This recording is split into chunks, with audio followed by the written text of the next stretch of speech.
PM ने 3 बड़ी बातें कही। पहली बात, युवा शक्ति के ड्रीम्स से भारत की डायरेक्शन तय होगी। दूसरी बात, युवा शक्ति के एस्पिरेशन से भारत की डेस्टिनेशन तय होगी। और तीसरी बात, युवा शक्ति के पैशन से भारत की पावर तय। और उन्होंने 25 साल का जिक्र किया। आपने सोचा कि उन्होंने 25 का ही जिक्र क्यों किया? 10 बोल सकते थे, 15 बोल सकते थे, 25 ही क्यों? 2047 तक ही क्यों उनकी सोच गई?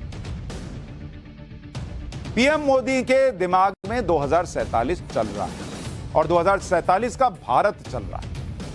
अगर यूथ पावर को भारत ने सही तरीके से कैप्चर किया तो भारत को दुनिया में सुपर पावर बनने से कोई रोक नहीं सकता।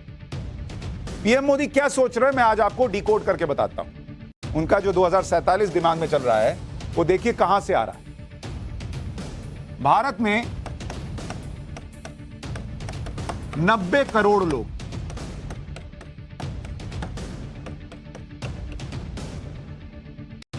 Working age group, working age group यानी ऐसे लोग जो काम करने के सक्षम है, मतलब 15 से 64 साल की उम्र के लोग। ये अभी 90 करोड़ लोग ऐसे भारत के पास, मतलब भारत के पास एक बड़ा वर्क फोर्स है। इसमें हर साल कितने लोग जुड़ रहे हैं? इसमें हर साल जुड़ जा रहे हैं 1 करोड़ 20 लाख लोग। 1 करोड़ 20 लाख लोग जुड़ जा रहे हैं हर साल। तो जो कॉन्फेडरेशन ऑफ इंडियन इंडस्ट्री है उसकी एक रिपोर्ट के मुताबिक भारत के पास अगले 3 दशक गोल्डन पीरियड के तौर पर, स्वर्णिम समय है भारत का अगले 3 दशक। और इसलिए कि जब वो अपनी वर्किंग एज आबादी के जरिए तेज रफ्तार से ग्रोथ कर सकता है, मतलब हमारे पास काम करने वाले लोगों की अपार क्षमता हो। सीआईआई के अनुमान के मुताबिक 2047 तक 2047 जो नरेंद्र मोदी टारगेट कर रहे हैं, उस वक्त तक भारत जो है वो 40 ट्रिलियन की इकोनॉमी बन जाएगा। 40 ट्रिलियन की इकोनॉमी भारत बन सकता है। अभी हम कितना पे हैं? अभी हम हैं 3 ट्रिलियन। अभी हम 3 ट्रिलियन डॉलर पर, और हम 40 पर जा सकते हैं अगले 25-24 साल। और नरेंद्र मोदी यही टारगेट कर रहे हैं बॉस। भारत दुनिया का सबसे युवा देश कहा जाएगा क्योंकि यहां दुनिया की सबसे बड़ी युवा आबादी। अगर भारत की औसत आयु की चीन और अमेरिका से तुलना कीजिएगा तो भारत में जो औसत आयु है, औसत आयु मतलब एक एवरेज इस उम्र के लोग ज्यादा हैं, भारत में है 29 साल। मतलब देख रहे हैं हमारे पास जो इस वक्त आबादी है वो कितनी यंग है। वर्किंग फोर्स हमारे पास बहुत है। चीन की है 37 साल, 37 ईयर्स, ये बुढ़ापे की तरफ जा रहे हैं। और अमेरिका, यूएस, यहां है 38 ईयर्स, 38 साल। तो सबसे यंग आबादी, काम करने वाली, ऊर्जा से भरी हुई किसके पास है? भारत के पास। युवा शक्ति को लेकर जिस तरह का गोल्डन पीरियड भारत के लिए अब है, उस तरह का गोल्डन पीरियड चीन के पास 2002 से 2012 के बीच था। 2002 से 2012। और ये बता रहा हूं आपको चाइना के पास सेम वही स्थिति थी जो आज भारत के पास है, जब चीन ने तेजी से ग्रोथ किया। लेकिन 2012 के बाद ऐसा हुआ कि चीन की वर्किंग एज आबादी घटने लगी। और अगर वर्किंग एज आबादी, काम करने वाले लोगों की संख्या घटने लग जाए तो वही होगा जो चीन के साथ। और इसको अगर चीन से तुलना कीजिएगा, वर्किंग एज आबादी 2020 से 2030 के बीच चीन में 2 करोड़ 60 लाख घटेगी और भारत में 10 करोड़ बढ़ेगी। अब आप समझ रहे हैं नरेंद्र मोदी के दिमाग में 2047 क्यों चल रहा है? चीन की काम करने वाली आबादी 2 करोड़ घट जाएगी, 2 करोड़ 2.5 करोड़ घट जाएगी करीब, और भारत में 10 करोड़ बढ़ जाएगी। वर्किंग एज आबादी 2030 से 2050 के बीच चीन में 14 करोड़ 80 लाख घटेगी, भारत में 8 करोड़ 20 लाख बढ़ेगी।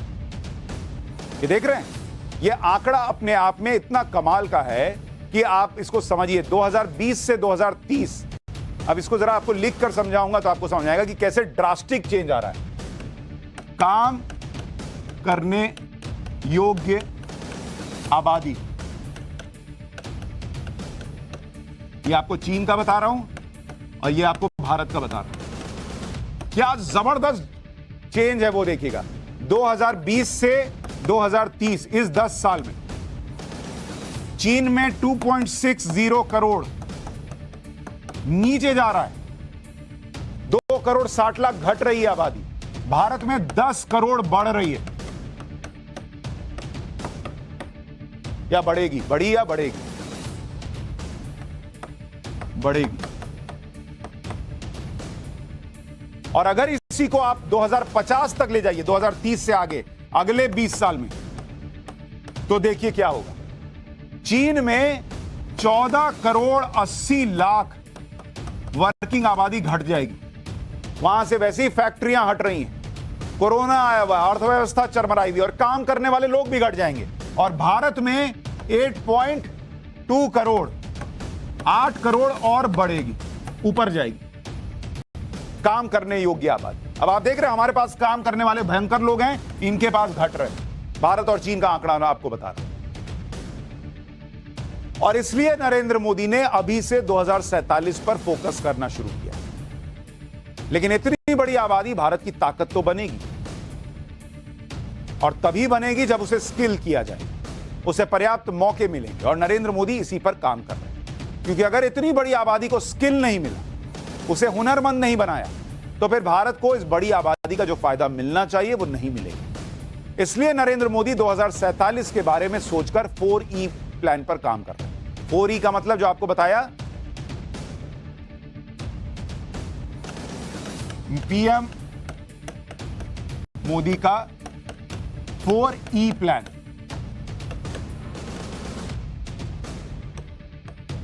ये 4E प्लान क्या है बॉस? एजुकेशन यानी शिक्षा, एम्प्लॉयमेंट जिस पर वो काम कर रहे हैं लगातार, अभी उसके बारे में डिटेल बताऊंगा, यानी रोजगार, एंटरप्रेन्योरशिप और एक्सेलेंस। ये 4 चीज पर काम कर रहे हैं। इसको भी लिख ही देता हूं। ये 4E पर वो काम कर रहे हैं।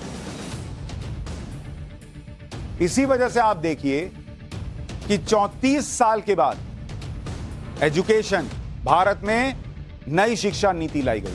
34 साल के बाद, 2014 के बाद भारत ने शिक्षा पर खर्च को बढ़ाया है।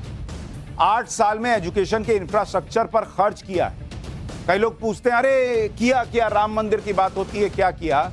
अगर आप एजुकेशन के लिहाज से देखिएगा, 7 IIT बनी है 8 साल, 8 साल 7 IIT बनी, 7 IIM बने, मैनेजमेंट इंस्टीट्यूट, 14 ट्रिपल IIT बनी, ट्रिपल IIT, 13 सेंट्रल यूनिवर्सिटी और 16 एम्स बने 8 साल के अंदर। तो अगली बार कोई बोले कि क्या काम हुआ है बॉस, ये काम हुआ है 8 साल के अंदर, शिक्षा को लेकर, स्वास्थ्य को लेकर। इतना ही नहीं, MBBS सीट्स 50,000 से बढ़कर 70,000 की गई, MD सीट्स 25,000 से बढ़ाकर 33,000 की गई। स्किल इंडिया मिशन से 1 करोड़ 20 लाख युवाओं को ट्रेन किया गया। मैन्युफैक्चरिंग सेक्टर को बढ़ावा देने के लिए एक PLI स्कीम ले आए, प्रोडक्शन लिंक्ड इंसेंटिव, जिसमें 5 साल में 6 करोड़ नौकरियां बनेंगी। पिछले 8 साल में 84,000 स्टार्टअप शुरू हुए। PM मुद्रा योजना के तहत 29 करोड़ छोटे कारोबारियों को 15,52,000 करोड़ रुपए के लोन दिए गए। ये सारी चीजें हुई हैं